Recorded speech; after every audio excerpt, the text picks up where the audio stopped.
우리가 아침에 눈을 떠서 일어나 보면 가끔씩 참새들이 우리 집안 중에 있는 것을 발견할 수도 있고, 때로는 하늘 높이 날아가는 참새를 보기도 합니다. 여러분이 하늘에 날아가는 새를 보신다면 어떤 생각이 드십니까?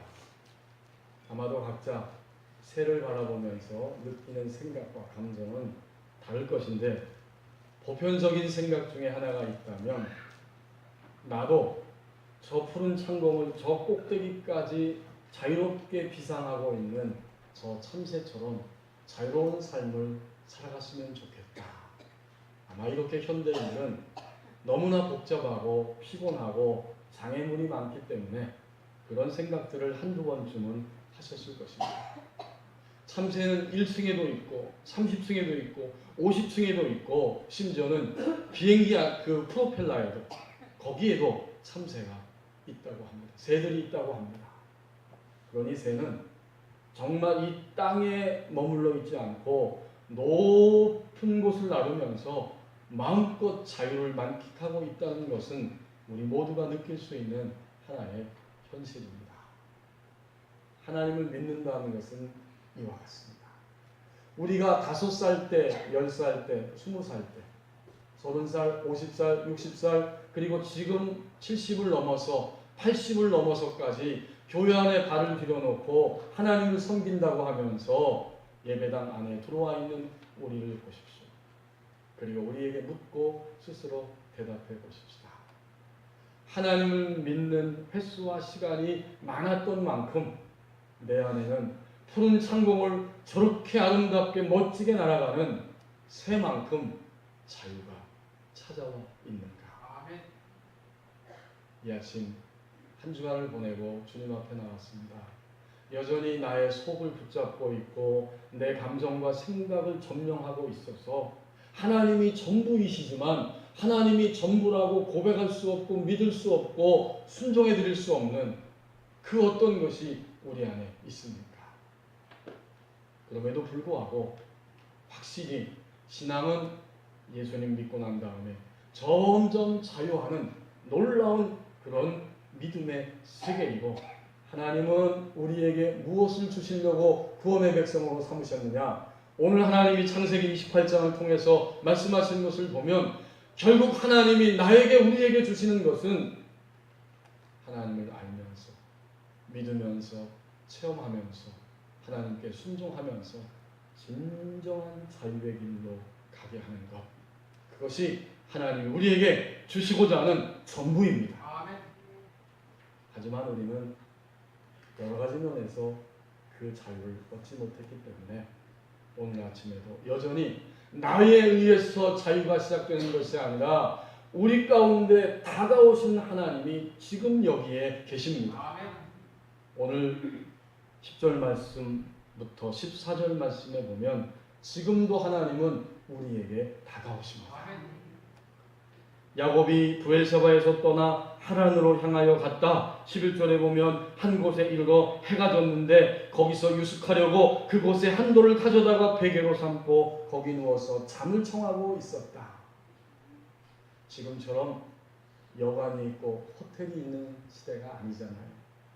야곱은 자가용도 없고 대중교통도 없고 이제 그는 걸어서 쓸쓸하게 외롭게 두렵게 무섭게 고독하게 혼자서 어느 집을 향해서 갈 수밖에 없는 처지입니다. 그는 떠나야만 했습니다. 하나님이 우리에게 다가오시는데 하나님이 우리에게 다가오시는 그 뚜렷한 증거가 바로 10절과 11절에 나옵니다. 그것은 우리가 떠나야 한다는 것입니다.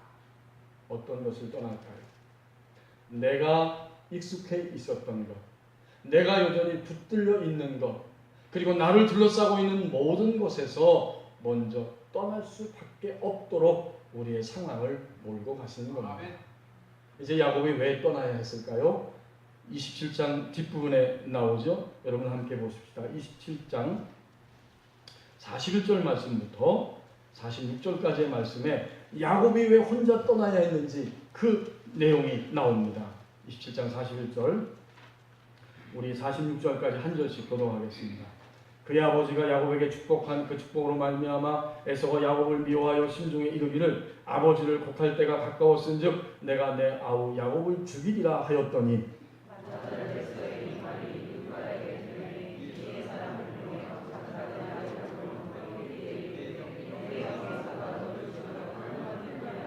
내 아들아 내 말을 따라 일어나 하란으로 가서 내 오라버니 라반에게로 피신하여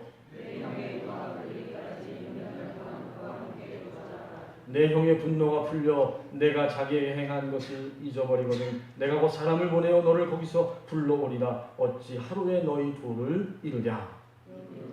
이삭에게 이르되 내가 햇사람의 딸들도 말미암아 내 삶이 싫어졌거늘 야곱이 많은 이 땅의 딸들 곧 그들과 같은 햇사람의 딸들 중에서 아내를 맞이하면 내 삶이 내게 무슨 재미가 있으리까.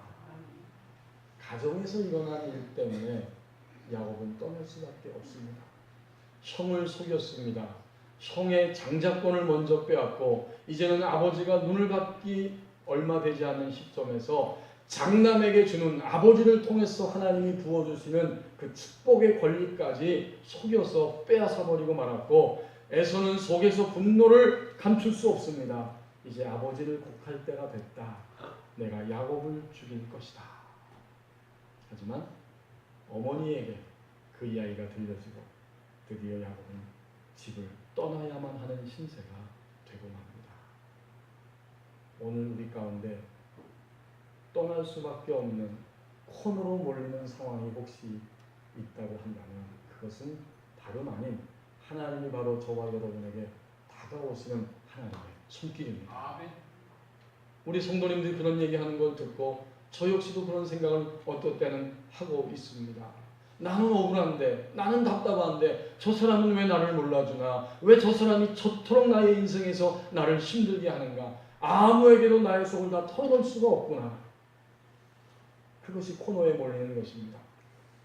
하나님은 익숙해 있던 내 생각과 나의 삶의 습관과 모든 것들을 다 떠나가지 않으면 안 되기 때문에 야곱에게 그렇게 다가오셨어요.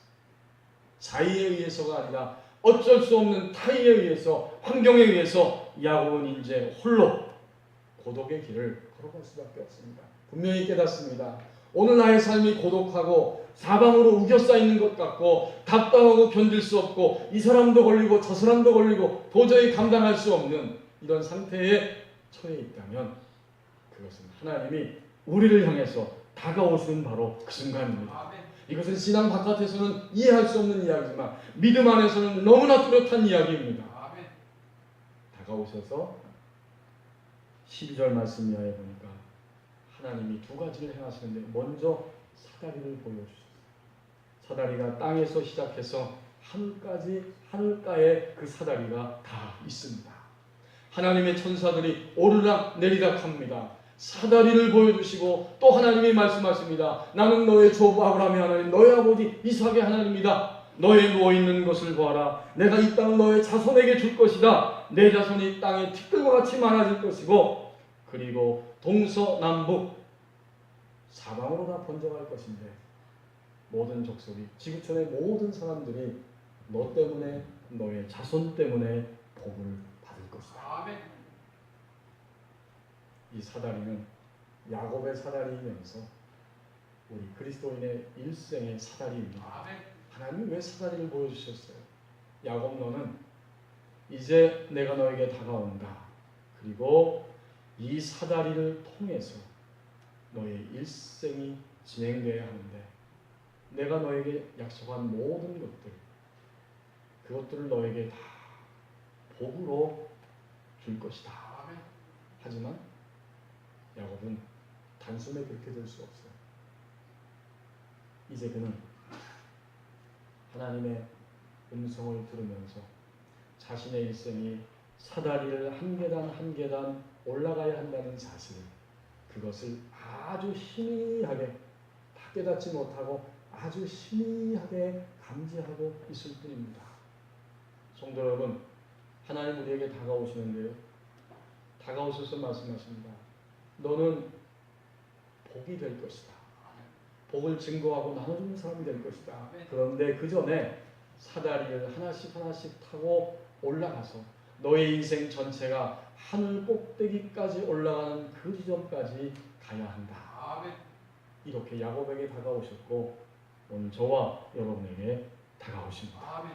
하나님은 지금도 다가오시는 하나님이십니다. 아멘. 이제 하나님께서 이렇게 다가오셔서 야곱에게 사다리 보여주시고 약속의 말씀을 선포해 주시고 그리고 15절 말씀을 보십시오. 내가 너와 함께 있어 내가 어디로 가든지 너를 지키며 너를 이끌어 이 땅으로 돌아오게 할지라. 아멘. 내가 내게 허락한 것을 다 이루기까지 너를 떠나지 아니하리라 하신지라. 아멘. 하나님이 복을 약속할 뿐만 아니라 사다리를 통해서 위로 올라가야 한다는 사실을 말씀해 주셨을 뿐만 아니라 너와 함께 있을 것이고 야곱은 가장 충격적인 말씀 가운데 하나는 너를 이끌어 이 땅으로 돌아오게 할 것이다. 아멘. 아니 야곱은 지금 외로움 가운데서 두려움 가운데서 어쩔 수 없이 익숙한 모든 환경을 떠나갈 수밖에 없었는데 고향 땅을 등질 수밖에 없었는데 아니 하나님이 그 삼촌집에 가기도 전에 하신 말씀이 너를 이끌어 이 집으로 돌아오게 할 것이다. 아멘. 야곱은 들으면서도요 믿어지지 않았을 것입니다. 긴가민가 했을 것입니다. 그런데 15절 하반절에 보면 하나님 또 한마디를 하십니다. 내가 내게 허락한 것을 다 이루기까지 내가 너를 떠나지 아니하리라. 아멘. 하나님이 허락한 지금까지 말씀하신 이 약속하신 모든 것들을 이루기까지라고 말씀하고 있습니다. 이것은 단숨에 되는 것이 아니라 하나님은 허락한 것을 이루시기 위해서 하나님의 손길로 다가오신다고 말씀합니다. 아멘. 오늘도 마찬가지예요. 하나님이 우리에게 복을 허락하시고 복을 약속하시고 복의 근원이 되게 하시고 복을 증거하는 자로 우리 인생을 만들어 가시는데 때가 있는 겁니다. 그냥 되는 게 아니에요. 그 허락한 것을 다 이루기까지 때가 필요한 거죠. 아멘. 야곱은 사다리를 올라가면서 하나씩 하나씩 올라갈 때마다 하나님이 내게 허락한 것을 다 이루기까지 이렇게 하나님의 손길로 내게 다가오고 계시다는 사실 이것을 실감해야만 합니다. 아멘. 오늘 우리도 이와 같습니다. 하나님이 우리에게 다가오시는데 허락한 복을 다 이루기까지 하나님의 손길로 우리에게 다가오신다고 말씀합니다. 아멘. 야곱의 인생을 보면 하나님이 어떻게 다가왔는지 우리는 그것을 야곱의 인생 전체를 통해서 눈치채고 알 수 있습니다. 오늘 28장부터 읽었는데 야곱의 이야기는 창세기 끝부분까지 진행됩니다. 창세기 49장까지 야곱의 이야기가 길게 전개되면서 하나님의 다가오시는 손길을 보여주고 있는 거예요. 자세한 내용은 여러분이 알고 계신 것도 있고 또 성경 말씀을 통해서 확인하시면 됩니다. 하나님이 어떻게 야곱에게 하나님의 손길로 다가오셨는지 이제 드디어 야곱은 삼촌집에 도착했습니다. 그 집에서 환영을 받고 그 가정에서 살게 됩니다. 일을 하면서 품삯을 받게 됩니다. 이 외삼촌 라반이 야곱이 자기의 딸 라헬을 사랑하는 것을 보았습니다. 그렇다면 야곱이 요청한 대로 내가 나의 딸을 너에게 주리라. 이렇게 7년 동안 일을 하면 이 딸을 너에게 줄 것이다. 약속했어요. 그리고 7년이 다 지나가고 드디어 이제 결혼식을 치르고 첫날 밤이 지나가고 일어나 보니까 어떻게 됐어요? 자기가 그토록 7년을 며칠처럼 여기고 연애하던 라헬이 아니라 언니 레아가 자기 방에 들어와 있는 겁니다. 야곱은 속았어요. 속은 겁니다. 외삼촌을 향해서 왜 나를 속이셨습니까? 우리 지방에서는 언니보다 동생을 먼저 주는 것이 아니라 너는 또다시 나를 위해서 일을 하라. 그러면 이 라헬도 내가 너에게 줄 것이다. 그때부터 시작된 야곱의 이 피곤한 삶은 눈 붙일 겨를도 없이 20년 동안이나 지속됩니다. 그 가운데 야곱은 또 속임을 당합니다. 그가 고백하기를, 자기의 아내들을 붙잡고 고백하기를, 당신의 아버지가 나의 품삯을 10번이나 변개시키면서 나를 속였습니다. 그렇게 고백하고 있어요. 창세기 31장에 가서 보면 이것이 도대체 무엇입니까? 야곱은 연속적으로 속임을 당하면서 마침내 내가 아무렇지도 않게 말하고 행동하고 움직여서 형을 속이고 아버지를 속였던 바로 그 인간이 나라고 하는 사실을 아주 심의하게 조금씩 발견해야만 합니다. 성도 여러분, 한 주간 동안 어떤 이야기를 하시고 들으면서 살았습니까? 저는 여러 가지 이야기를 듣는 가운데 저 사람이 나를 너무 힘들게 합니다. 저 사람이 나를 인격적으로 대하지 않고 나를 무시하기 때문에 내가 너무 화가 나고 힘들어서 같이 있기가 어렵습니다. 직장에서 또는 같은 교회 목장 안에서 우리의 삶 구석구석에서 이런 이야기를 들었습니다. 그것은 사실입니다. 그가 악하고 그가 잘못되어서 상대방을 무시하고 인격을 생각하지 않는 것이 사실입니다. 그런데 하나님은 바로 그러한 일들을 통해서 우리를 보게 하십니다. 나를 보게 하십니다. 야곱이 속았다면 야곱은 그때 다른 사람이 아니라 나를 보아야만 합니다. 우리가 고통스럽고 쓰리고 억울하게 생각되는 사람들의 말과 대우와 취급을 받았다면 그 모든 것들이 악이며 억울하지만 그런 모든 것을 통해서 우리는 그 사람이 아니라 바로 나를 바라봐야만 합니다. 이것이 신앙의 법칙입니다. 우리는 얼마나 이게 힘든지 몰라요. 나를 볼 수 없습니다. 그래서 하나님은 하나님의 손길로 야곱을 다뤄가실 수밖에 없는 겁니다. 이제 간단하게 살펴보면 야곱은 드디어 외삼촌 라반의 안색이 변해버리고 그와 함께 동거할 수 없음을 깨닫게 됩니다. 이제는 아내들과 함께 자녀들과 함께 하나님이 축복하신 모든 가축들과 함께 야반도 좋아요 라반의 집을 떠나게 됩니다. 물론 하나님이 가라고 하셨어요. 이제는 고향으로 돌아가라고 말씀하셨어요. 그 밤에 그는 모든 것을 이끌고 돌아오게 됩니다. 라반의 방해와 위협을 넘어섰습니다. 하지만 야곱에게는 일평생 동안 잊을 수 없는, 결코 여전히 어찌할 수 없는 두려움이 그의 그 마음 가운데 있습니다. 형 에서의 사건입니다. 한 번도 형에게 행한 자신의 행동을 그는 점점 잊을 수가 없게 됩니다. 왜요? 철이 점점 드니까. 이제 내가 고향으로, 그토록 원하던 고향으로 돌아가긴 하는데 형을 어떻게 대면할 것인가? 그는 선물로 가축을 준비했습니다. 그리고 사람들을 먼저 앞서 보냅니다. 그리고는 자기의 하인들과 가축들과 또 자기의 자녀와 아내들까지 다 앞서 보낼 수밖에 없습니다. 아무리 모든 것을 다 생각하고 동원해도 이 두려움의 벽, 에서의 벽을 내 힘으로 뛰어넘을 수는 없습니다. 드디어 마침내 그는 또다시 홀로 설 수밖에 없게 됩니다. 우리가 그 이야기를 너무 잘 들어서 알고 있죠. 하지만 우리는 좀 더 분명히 그 이야기의 의미를 알아야 합니다. 성경을 넘기셔서 창세기 32장입니다. 22절 말씀부터 마지막 절까지 교독하시겠습니다. 창세기 32장 22절입니다. 마지막 절까지 교독하시겠습니다. 밤에 일어나 두 아내와 두 여종과 11아들을 인도하여 약복나루를 건널세. 야곱은 홀로 남았더니 어떤 사람이 날이 새도록 야곱과 씨름하다가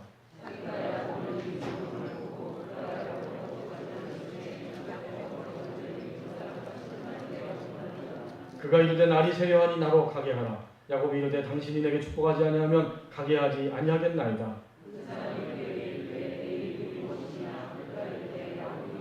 그가 이르되 내 이름을 다시는 야곱이라 부를 것이 아니요 이스라엘이라 부를 것이니 이는 내가 하나님과 및 사람들과 겨루어 이겼음이니라.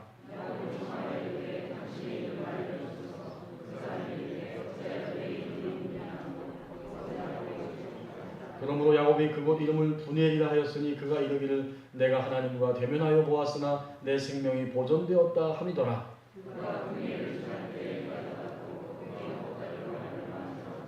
그 사람이 야곱의 허벅지 관절에 있는 둔부의 힘줄을 쳤으므로 이스라엘 사람들이 지금까지 허벅지 관절에 있는 둔부의 힘줄을 먹지 아니하더라. 아멘. 야곱은 또다시 혼자 하나님을 대면할 수밖에 없습니다. 고향 땅을 떠나올 때 혼자 있었던 그 자리와 지금 32장에서 야곱이 거부가 되어서 많은 물질을 얻고 가족과 자녀들과 있으면서도 그들을 앞서 보내고 혼자 있는 것은 확실히 다른 모습입니다. 어떤 것입니까? 그는 적어도 처음 하나님을 대면할 때에 땅바닥에 사다리가 있었지만 이제 그는 몇 계단을 사다리에 몇 개를 충분히 올라와 있는 그런 상태입니다. 그래서 그는 하나님이 축복하시지 않으면 나는 갈 수 없습니다. 천사로 사람으로 등장한 하나님이 야곱에게 쳐주시면서 그의 허벅지 관절을 치셨고 그때부터 그는 제대로 걷지 못하고 쩔뚝쩔뚝하면서 걸음을 걷었다고 말씀하고 있습니다. 이것은 무엇입니까? 이제 더 이상 야곱은 자기의 육신으로는 온전한 걸음을 걸을 수 없다는 이야기입니다. 바로 그 이야기를 해주고 있는 거예요.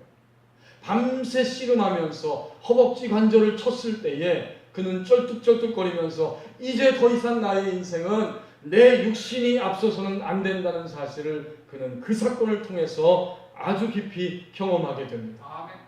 하나님은 거기까지 야곱을 다뤄가시면서 하나님의 손길로 축복하셨어요. 우리가 지금까지 주님 믿으면서 힘든 것은 바로 나의 육신 때문에 힘이 듭니다. 주님이 포기하라고 하면 금방 포기할 수 있어야 되는데 우리는 그렇게 못해요. 주님이 그만하라고 하면 멈춰야 하는데 우리는 그것이 죽을 길이고 죄악의 길이고 거짓된 길이고 썩은 길이고 가장 육신을 추구하는 내가 제일 힘들고 제일 피곤함에도 불구하고 주님이 그만두라고 하는 그것을 멈출 줄 모릅니다.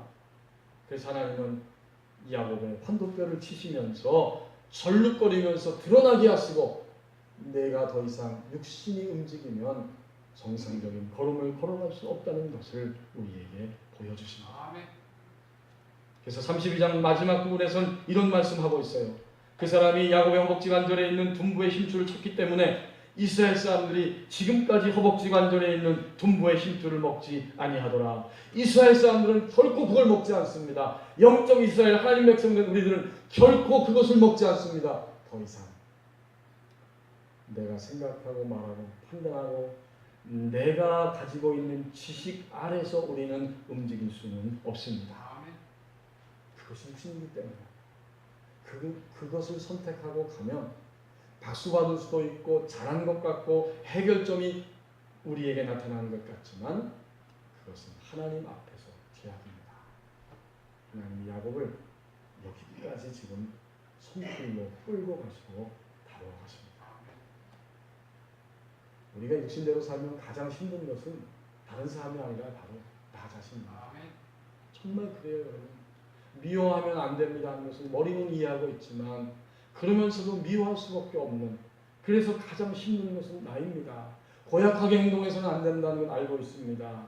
거짓되게 행동해서는 안 된다는 것도 알고 있습니다. 나의 성전된 몸을 이것저것으로 더럽혀서는 안 된다는 사실도 알고 있습니다. 그럼에도 불구하고 그렇게 더럽힐 수밖에 없고 거기에 시달리고 있는 내가 가장 가련하고 불쌍하고 힘든 것인데 우리는 그 육신을 잘 버리지 못합니다. 하나님, 그래서 우리에게 오늘도 하나님의 손길로 다가오셔서 우리의 결정적인 허벅지 관절을 치시면서, 사람마다 다 다르죠? 그것이 체면일 수도 있고 자존심일 수도 있고 주눅듦일 수도 있고 여러 가지 사람마다 있는 허벅지 관절을 하나님이 치시면서 끊어내십니다. 그것을 버릴 때 사다리를 타고 한 계단 한 계단 하나님이 주시는 생명의 자유를 향해서 올라갈 수 있기 때문에 하나님은 오늘도 이런 손길로 우리에게 다가오십니다. 마지막 한 가지만 더 야곱의 생애를 하나님 손길로 다루신 것을 생각할 때 우리는 이 장면을 놓칠 수가 없습니다. 창세기 37장 넘어가서 읽어보면 이제 야곱이 여러 아들들과 함께 고향집에서 살아가고 있습니다. 그 12아들들 가운데 가장 사랑하는 아들이 우리가 너무나 잘 알고 있는 요셉입니다. 하지만 그가 10대 소년쯤 되었을 때 이야기를 시작하고 있는데 요셉에게는 가장 좋은 귀족들과 왕족들이 입는 그 옷을 입힙니다. 채색 옷을 입혀줍니다. 나머지 그 11명의 형제들은 아주 불편하고 힘이 듭니다. 야곱이 자기 아버지 야곱이 요셉에게만 저렇게 편애하는 것을 보면서 그들은 마음이 불편할 뿐만 아니라 소외감을 느끼고 더 나아가서 분노를 느낍니다. 야곱은 그리고 요셉을 미워할 수밖에 없는 거예요. 더군다나 이 요셉은 하나님이 하나님의 방법대로 다뤄가셨는데 야곱에게 지금 중점이 있습니다. 야곱은 자신의 편애 때문에 오랜 시간 동안 자기의 사랑하는 아들 요셉을 잃어버렸습니다. 핑계댈 수 없어요. 다른 사람 때문이 아니라 바로 나의 편애라고 하는 그것 때문에 오랜 시간 동안 자기의 가장 사랑하는 아들 요셉을 잃어버리고 말았습니다. 그는 요셉이 죽었다고 확신했습니다. 그 쓰라린 세월을 보낸 거예요. 17세의 소년인 이 요셉은 자기 형들의 과실을 아버지 야곱에게 고자질합니다. 역시 요셉도 다뤄줘야 할 그런 면이 있는 거죠. 그러나 오랜 시간 동안 아들을 볼 수 없었던 이 가장 큰 아픔, 이것은 바로 야곱 자신에게 원인이 있습니다. 그의 편애 때문에 그는 그런 시간을 살아가게 되는데 이것은 무엇을 의미합니까? 바로 이 야곱의 이 장면은 겉으로는 드러나 있지 않지만 우리 내면의 깊이 뿌리를 내리고 있는 바로 숨어있는 우리의 육신적인 속성을 의미합니다. 하나님이 그 장면을 보여주십니다. 환도뼈가 부러진 것은 눈으로 보이는 것이기 때문에 쩔뚝쩔뚝할 수밖에 없지만 내면 안에 깊숙이 뿌리박혀 있는 그 편애라고 하는 그 속성은 드러나기 전까지는 알 수 없는데 하나님은 그래서 그 내면을 처리하셔야 하기 때문에 더 오랜 시간 가장 쓰라린 고통, 자식을 보지 못하는 그 아픔을 통해서 야곱 안에 있는 그 내면의 뿌리 깊은 속성을 처리해 가시는 겁니다. 나중에 요셉을 만나고 하나님의 은혜를 경험했습니다. 가족들이 만나서 이제는 애굽으로 다 이동하게 되고 거기서 바로 왕을 대면하면서 함께 살게 되었는데 창세기 47장 6절쯤인가 9절쯤에 가서 보면 바로 왕을 대면할 때 인사를 시키면서 바로 왕이 야곱에게 물어봅니다. 당신의 연세가 얼마나 됩니까? 내 나이가 내 연세가 우리 열조 조상들의 그 연세에 비하면 별로 그렇게 많지는 않습니다. 그러나 이 130년을 살아오는 동안에 나는 험악한 세월을 살아왔나이다. 그 한마디에 하나님이 야곱 자신을 어떻게 다루어 오셨는지 그 손길에 대한 고백과 간증이 다 담겨 있는 겁니다. 그냥 힘든 시간 살았습니다. 원망하거나 의심하는 태도가 아닙니다. 내가 130년의 세월을 살았지만 험악한 세월을 살았습니다. 내 겉으로 드러난 육신의 속성이 깨져야 했고 내 내면 안에 깊숙이 숨겨져 있는 그것이 나를 여전히 지배하고 있고 나의 사고방식과 행동을 지배하고 있는데 하나님의 말씀과는 너무나 관계없는 뿌리 깊은 그 속성 때문에 하나님의 다루심을 받으면서 지금까지 나는 당신 앞에 서기까지 130년 동안 험악한 하나님의 손길 안에서 다루심을 받았습니다. 이 위대한 신앙의 고백을 야곱은 바로 왕 앞에서 하고 있습니다. 성도 여러분, 오늘도 내가 힘든 것은 누구 때문에 힘들다고 생각하는 것은 아직 하나님의 손길 안에 들어가지 않은 우리의 모습입니다. 물론 당연히 그 사람 때문에 힘듭니다. 그가 악하고 그가 거짓되고 그가 너무 혈기방자하고 강합니다. 하지만 신앙은 하나님을 바라보면서 그 사람이 그러할지라도 그 힘의 영향을 받고 쓰러지는 것이 아니라 주님만을 바라보면서 성큼성큼 걸어가는 것이 바로 우리의 신앙이기 때문입니다. 하나님은 우리를 그렇게 되도록 거기까지 끌고 가십니다. 오늘도 우리의 삶 가운데 참으로 다가오실 뿐만 아니라 하나님이 허락한 것을 이루기까지 우리를 다루어 가시는 하나님의 손길이 있다고 말씀합니다. 만약 여러분이 50억이 손에 주어져 있다면 여러분의 10대 자녀들에게 30억을 덜렁 주면서 이것 가지고 너의 인생을 잘 살아봐라, 이렇게 할 수가 있겠습니까?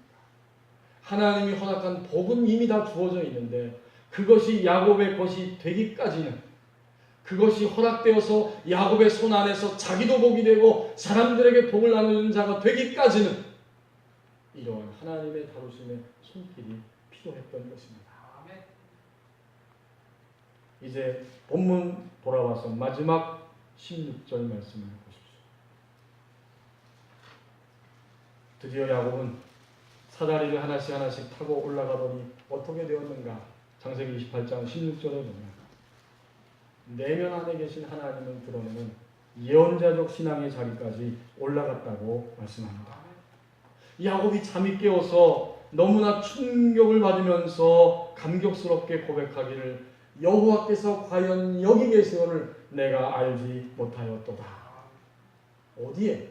나 혼자 가는 외로운 길인 줄 알았는데, 두려움의 길인 줄 알았는데 하나님이 지금 이 장소에 계셨고 나의 환경 가운데 사정과 형편 가운데 함께 계시고 내 내면 안에 함께 계십니다. 하지만 이 고백은 하나님에 대한 첫 번째 고백이었을 뿐입니다. 진정으로 야곱의 오늘 16절 말씀의 고백이 그의 전인적으로 자기의 내면 안에 영혼 몸에 완전히 임재하고 계시는 그 하나님을 만나고 고백하고 증거하는 것은 그가 이 땅을 떠날 때쯤 되어서 완성이 되어집니다. 그는 드디어 그 자리에 올라갔어요. 우리 그 장면을 찾아보십시다. 창세기 49장 1절 2절입니다. 창세기 마지막 부분 49장 1절 2절을 함께 읽겠습니다. 1절 2절 말씀 같이 읽습니다. 야곱이 그 아들들을 불러 이르되 너희는 모이라. 너희가 후일에 당할 일을 내가 너희에게 이르리라. 너희는 모여 들으라. 야곱의 아들들아 너희 아버지 이스라엘에게 들을지어다. 아멘. 마침내 야곱은 자기 안에 내면 안에 찾아오시고 완전히 거하고 계신 하나님의 말씀을 대면할 수 있는 예언자적 신앙의 자리에 올라간 것입니다. 자기의 모든 자녀들을 불러놓고 하나님이 이제 너희의 믿음의 분량대로 그리고 너희의 미래에 대해서 이렇게 간섭하시고 역사하시고 이끄시고 열매를 맺을 것이다. 한 사람 한 사람 하나님을 대신해서 하나님의 뜻을 선포해주고 있습니다. 여러분, 예언은 이것이 예언입니다. 나를 향한, 당신을 향한, 오늘을 향한, 오늘의 환경을 향한 하나님의 뜻을 그대로 드러낼 수 있을 때 이것이 바로 예언이고, 우리는 예언자는 아니지만 예언자적 신앙을 가지고 오늘 이 땅 위에 살아갑니다. 드디어 야곱은 여호와께서 여기 계십니다. 내 내면 안에 계시기 때문에 나는 여호와의 뜻을 알고 그리고 사람들에게 여호와의 뜻을 그대로 선포합니다. 바로 이 예언자적 신앙의 자리까지 그는 올라갈 수가 있었습니다. 여러분, 28장 본문의 13절 말씀을 보십시오. 처음에는 하나님이 어떤 하나님이었습니까? 또 먼저 여호와께서 그 위에 서서 이르시되 나는 여호와니 너의 조부 아브라함의 하나님이요 이삭의 하나님이라. 하지만 야곱이 이 땅을 떠날 때쯤 되었을 때 드디어 하나님은 야곱의 하나님이 되셨습니다. 어떻게 알아요? 하나님이 출애굽기 3장 6절에 보니까 드디어 이제 그 족장 시대가 지나가고 출애굽 시대를 이루시기 위해서 모세를 부르시면서 모세에게 하나님이 친히 말씀합니다. 나는 아브라함의 하나님, 이삭의 하나님, 야곱의 하나님이다. 드디어 야곱은 땅의 사다리에서 하늘 꼭대기까지 맞닿은 그 사다리의 자리까지 올라갈 수 있었습니다. 우리가 잘 알고 있는 파스칼, 판세라고 하는 책을 썼던 이 파스칼은 1623년에 태어나서 1662년에 이 땅을 떠나게 되는데 그는 참으로 그 시대의 천재였다고 이야기합니다. 수학, 물리학, 공학, 또 문학, 음악의 분야에까지 두루두루 업적을 세운 사람이라고 전해집니다. 12살 때에 그 숟가락을 가지고 양은 접시를 두드리면서 그 소리, 음향의 소리를 듣다가 그가 접시에 손을 대는 순간 그 소리가 멈춘다는 사실을 12살에 발견하고 나서 음악론이라고 하는 음악에 관한 논문을 씁니다. 19살 때에는 징세관이었던 아버지를 돕기 위해서 아주 2년 동안 치열하게 연구하고 그렇게 애를 쓴 끝에 현대 컴퓨터의 모체라고 할 수 있는 계산기를 발명하게 됩니다. 21살에 그의 아버지가 사고를 당하는 것을 보면서 그는 더 깊이 하나님을 향해 발걸음을 옮기며 깊은 신앙으로 들어가게 되고 마침내 31살 1654년 11월 23일 월요일 밤 그 밤에 마차 사고를 당하게 되는데 죽음 직전까지 몰리게 되고 거기서 10시 반부터 0시 30분 2시간 동안 하나님을 깊이 신비 속에서 체험하게 되고 그는 너무나 감격하였지만 죽을 때까지 자기가 경험한 그 하나님의 이야기를 누구에게도 하지는 않았습니다. 다만 그는 아침에 일어나서 양피지에다가 정성스럽게 그 감격을 기록하여 자기가 자주 입는 코트 안감에 실을 넣고 꿰매어서 평생 동안 소중하게 간직합니다. 그가 세상을 떠났을 때 그의 하인이 옷을 정리하면서 그 메모지를 발견하게 되었고 그래서 그 메모는 세상에 알려지게 됩니다. 거기에 이런 글들이 나옵니다. 철학자들과 학자들의 하나님이 아닌 아브라함의 하나님, 이삭의 하나님, 야곱의 하나님. 가슴 깊이 느껴지는 확신, 기쁨, 평안. 예수 그리스도의 하나님, 예수 그리스도의 하나님. 너의 하나님이자 나의 하나님, 나의 하나님이자 너의 하나님, 너의 하나님은 나의 하나님이 되실 것이다. 아멘. 세상의 모든 것은 잊혀진다네 하나님을 제외하고는. 그분은 오직 복음서에서 가르쳐주는 길로 발견될 뿐 인간 영혼의 위대함이요 오 위대하신 아버지. 그리고 그는 마지막 구절에서 이렇게 외칩니다. 세상은 아버지를 몰랐지만 나는 아버지를 알았습니다. 기쁨의 눈물. 600여자로 기록된 그 파스칼의 신앙의 신비한 고백, 그 내용을 다 알 수 없지만 그는 참으로 기쁨에 찬 확신에 찬 고백을 후세에 남겨주었고 그 내용을 다 알 수 없지만 지금도 프랑스 국립도서관에 그 메모가 보관되어 있습니다. 참으로 내면 안에 계신 하나님을 드러내는 예언자적 신앙의 자리까지 올라간다고 말씀합니다. 아멘. 이제 오늘 야곱의 일생은 우리의 일생입니다. 아멘. 우리는 내가 알지 못할지라도 사다리의 어느 부분을 밟고 있습니다. 우리의 사다리는 땅에서 시작됐지만 하늘까지 올라가서 자유의 세계 속에서 살아가도록 하나님이 사다리의 삶을 우리에게 보여주십니다. 아멘. 이제 우리도 소망합니다. 땅에서 하늘까지 올라간 그 사다리, 우리도 이 땅을 떠나기 전에 바로 그 세계에 올라가기를 원합니다. 기도하겠습니다. 우리 학심에서 함께 기도하십시다. 오늘 말씀을